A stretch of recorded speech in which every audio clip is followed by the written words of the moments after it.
What's going on, everyone? Gilman with Wellthy Stocks, back with our weekly Apple update video where we take a look back at how Apple traded this past week, key levels of support and resistance we're looking at. We'll take a look at an article that talks about whether or not Apple is a good buy. I'll share my thoughts on that as well. And then we'll try to see where Apple could be headed this past week. So real quick, if you enjoy videos like this, don't forget to hit that like button down below, subscribe to my channel if you are new, and comment down below what your thoughts on Apple are. And I'd love to chat with you guys down there. Let me go ahead and hit record here. Hope you guys all had an amazing weekend and are ready for a shortened week. Remember that we're only trading 4 days this week, Monday, Tuesday, Wednesday, Thursday. We're off for Good Friday. So we do have a shortened week in case, you know, you've got options expiring or you're looking on to take on trade. Just remember that it's a 4-day week and we will be off on Friday. So what do we have going on with Apple? If you've seen my videos for a while, you know that Apple's been doing a whole lot of nothing. We've been trading like we've kind of shared, pretty much between this 119 at the bottom and, you know, pretty much 123 here at the top with an occasional breakout above that and then coming right below that, right? So if I scroll in here, you know, pretty much since this day here, 3, 4, it's been between kind of this line and this line with, again, like I said, briefly breaking out of this line. So now what I want to talk about is quickly talk about an article that I wanted to share with you guys. I know some of us holding Apple shares can kind of been, you know, getting sad that it's not doing anything, but I kind of want to take a minute to reiterate why I like Apple as a long-term hold. Now, before I start this, you know, stocks go up, stocks go down. Just because I'm sharing this article does not mean it's only going to go up. It could definitely go down if we see another, I don't know, outbreak of coronavirus, if we see another failed Apple product, right? Anything can happen in the stock market and it could go down. Also, Apple is not a company that you can expect to double your money in every year, right? Last year was an anomaly. We can expect, you know, good returns from a very established company, but that's something that we have to keep in mind. You know, if you invest in a company that's still very much in the growing phase, like Palantir, Neo, you're much more likely to double your money there because you're taking on a greater amount of risk. With Apple, you're not taking on as much risk because it's a $2 trillion company. It's, you know, got billions and billions in sales. So it's a really proven company, right? So real quick, let's get right into it. So this article talks about, you know, Apple is whatever, $2 trillion market cap. This right here is crazy, right? 21% revenue growth in the first quarter of 2021. So that's, I mean, we're talking about a company with, you know, hundreds of billions, right? And it had a $111.4 billion quarter, which is great. Beat estimates by 10%. A lot of that happened because of the 5G iPhone, right? So that's what we're talking about here. 5G iPhones really helped kind of that super cycle in the Apple smartphone business that we were talking about. You know, lately we'd kind of seen a little bit of stagnation happening with people not upgrading their iPhones. And having that 5G iPhone really helped that around. And then if you've seen my videos, again, I talk about things on a daily basis, right? Latest news and updates. We talked about the wearables industry, and they kind of touch on that here. Apple Watch and AirPods heavy wearables unit up 29%. So we talked about that growth. We talked about the services that growth that they can see. So that's, you know, what we see here.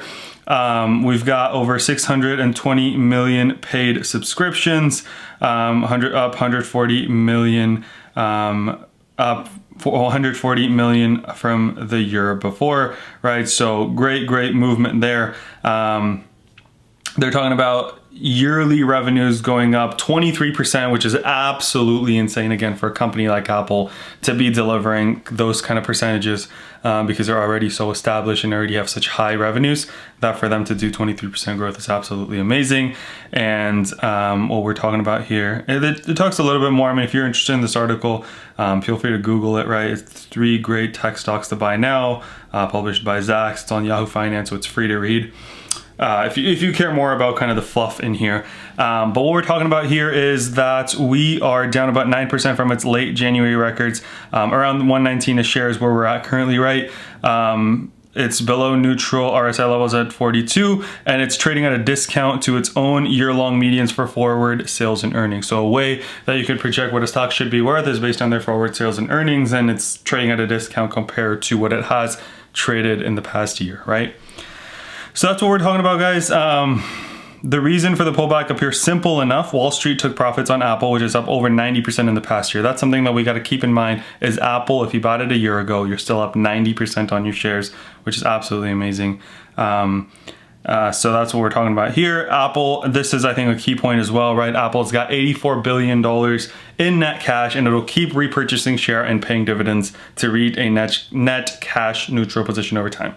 Remember that anytime a company buys back its own shares, demand goes up, stock price should follow as well. So that's what we're talking about, guys. This article kind of ends with, it might be a great chance to buy shares of the biggest company in the world at nearly 20% discount, even if there is more near-term volatility and selling. So what they're saying is, look, near-term volatility will happen, near-term selling might happen. Long-term though, you're getting a 20% discount on the Apple shares that you're buying today, if it goes back to kind of where it was before. So now with that in mind, let's talk a little bit more about Apple and how it has traded. We'll take a look at the 5-day chart here. So you guys remember, pretty similar to the week before, we had a great Monday. And then pretty much from, I mean, if I were to draw a line from there down, no continuation whatsoever. If I also go back to the daily chart, we barely ended the week above where we started. Last week, you guys remember on Friday, we ended at 119.99 because of quad witching, right? Something related to that. This week, we ended at 121.21. So really having a lot of trouble going above this 123.69 level, as you guys could see. So what are we talking about in terms of future levels of support, future levels of resistance? So the first level that we have, if I go back to the 1-day chart, right, that we hit up against on Friday, 121.48. As you'll see the day before, right, what is going on with my charts? They're so janky right now. Okay, let me go 1 day. So this is Friday, and if I scroll back 1 day, right here, on Thursday, again, we hit up against it. We could not break above it. And in the after hours on Friday, we're hitting up against it, right? So really that first level is that mid 121s, 121.48. If we break above that, we've got the 123.69. Now, we've broken above it twice in the past 2 weeks, only to then come down in the next couple of days and end the week lower than that level. So that would be my next level. If we can get above 121.48, then 123.69 is next, and then 126.65. That would be kind of amazing to see from Apple, but my kind of real goal for Apple is this line right here, 89 exponential moving average, which right now comes in at 124.53. So my goal for Apple is if in the next day or two we can get towards this 123.69, get above that, and then end the week above 124. That's a very, very modest goal, right? I'm not talking about Apple going to 130, 140, 150 this week. It totally could, and I'd be happy with it, but I've got a modest goal for myself. Break above 121.48, break above 123.69, get to 124.53.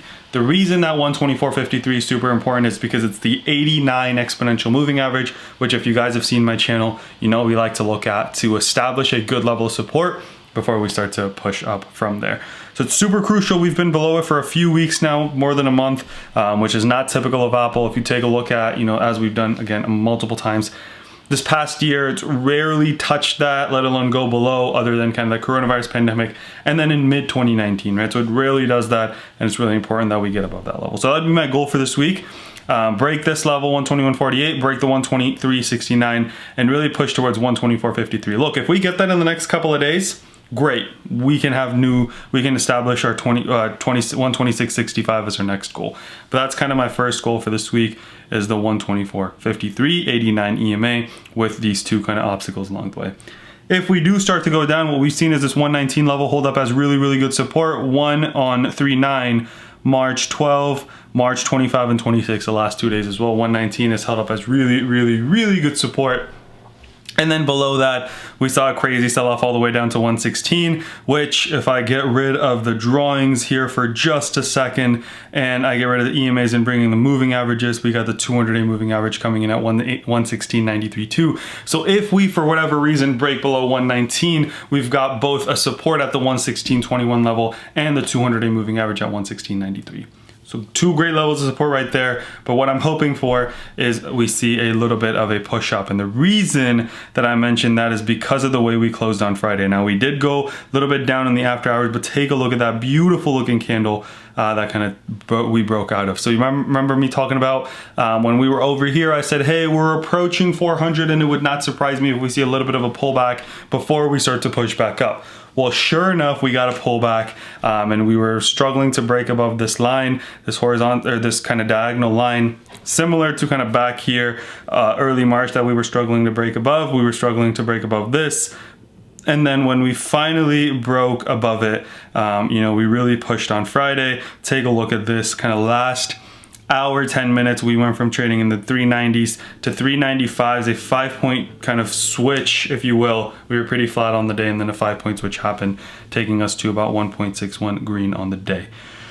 So great move by S&P. Again, though, something to kind of just look forward, and I know this isn't Apple specific, but it's market specific, and Apple is a big part of all major indices, so it's really crucial to see how the indices are doing to kind of get a reflection of how Apple could be doing as well. So first level, you know, we got is 398, which is only about kind of $2 and some change up, so that's about 0.5%.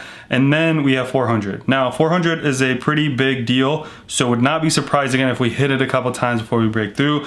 That's something that I want to let you guys know, because if SPY struggles to break, you know, 400, a lot of stocks could struggle. Now, we could open up futures tonight and already be hitting 400, and then, you know, all is good. But that 400 level is something to watch out for. QQQs are in kind of no man's land, right? They've not really decided what they want to do. They've been trading between 310 and 320 pretty much since March 10th. So that's something to keep in mind too. Where do we want to go? Remember that just a push to the all-time high in the 338 is about a 7% rise. So if the market is green, we could see that as well, which would be great for Apple and the other tech stocks that have kind of been lagging. I'm hoping for a green week based on the way we closed last week, but you know, anything can happen, and any news can really drive the market one way or another, as you guys have seen. So hopefully, you know, bond yield doesn't get in the way. The Fed maybe doesn't talk about inflation for a week, and we can see a little bit of a green week. But watch out for those levels that I pointed out. Keep an eye on the SPY, and hopefully I'll be telling you guys that we had a green day tomorrow, and we'll all be happy and smiling. Hope you guys had an amazing weekend. If you enjoyed the video, don't forget to hit the like button, subscribe to my channel, comment down below what your thoughts on Apple are, and I'd love to chat with you guys down there. Let's remember to be a bit better every single day, and until next time.